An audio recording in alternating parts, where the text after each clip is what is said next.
ఒంటె రజకుడు కథలాగా తయారైపోయింది కర్ణాటకలో ఉన్నటువంటి హిందూ బౌద్ధ జైన ఇతర వర్గాలకు సంబంధించినటువంటి పరిస్థితి. ఒంటెకి ఆశ్రయం ఇస్తే ఏది పడుకోవడానికి తలకాయిస్తే ఆ తర్వాతన చివరికి టెంట్లోకి ఒంటొచ్చేసి ఆ రజకుడిని బయటికి తోసేసిందట. అట్లాంటి పరిస్థితే ఇప్పుడు కర్ణాటకలో జరుగుతుంది. కాంగ్రెస్ పార్టీకి అవకాశం ఇచ్చారు, చివరికి ఏమైంది, విజయపుర మాదని వక్ఫ్ క్లెయిమ్ చేసుకుంటే అవునవునంది.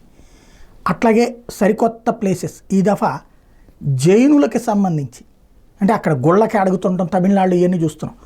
ఒక ఏదైతే తాజాగా జైన్ కాలనీ 15 ఏళ్ల నుండి ఉన్నటువంటి జైన్ కాలనీ బెంగళూరులో అది వక్ఫ్ ప్రాపర్టీ అని ప్రకటించారు.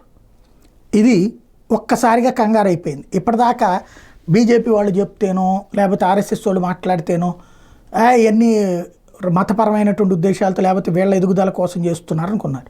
ఇప్పుడు అక్కడ ఒక్కొక్కటి విజయపురా చూసి ఇప్పుడు ఈ జైన్ కాలనీ చూశాక ఇప్పుడు వాళ్ళందరూ రోడ్డు మీదకి వచ్చి ఇప్పుడు వాళ్ళ ఆస్తులు అకస్మాత్తుగా వక్ఫ్ అయిపోతాయి. అంటే ఇప్పటిదాకా తన సొంత ఆస్తి అది వక్ఫ్ది కాదని నిరూపించుకోవడానికి కోర్టుల చుట్టూ తిరగాలి. ఈ పరిస్థితులు గందరగోళపరుస్తున్నాయి.